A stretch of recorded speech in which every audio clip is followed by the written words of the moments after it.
You've talked about the missionary family, and how that missionary families can be a platform for ministry.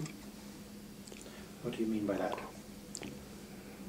Well, I think all of us who have been missionaries realize that family members and children especially open a lot of doors in a new culture.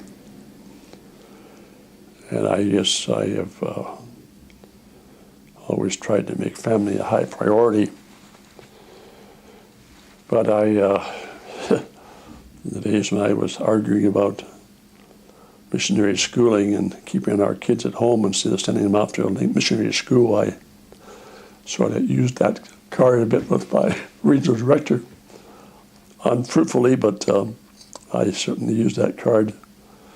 But one thing I have said about family and raising kids, and I've tried to pass on to other missionaries, Christian workers, is that we always need to have a backup system of communication during the teenage years. Because sometimes in the teenage years, the spiritual communication lines go down, and we can't communicate with them. And we need to be able to back off and have another backup system. Sometimes it's sports, sometimes it's ham radio, sometimes it's music, sometimes it's something else. But something we can do together when the spiritual lines are not functioning.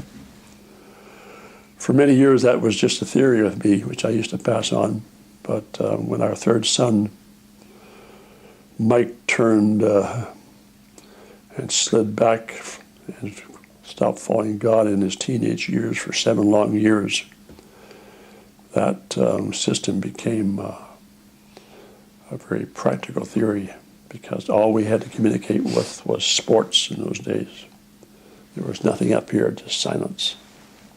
Sports, we could still exchange our body checks, we could still do our golf, we could still do our things. So we got through in the backup system for 7 long years, until finally Mike came back to God, which was a great day. So family's really important.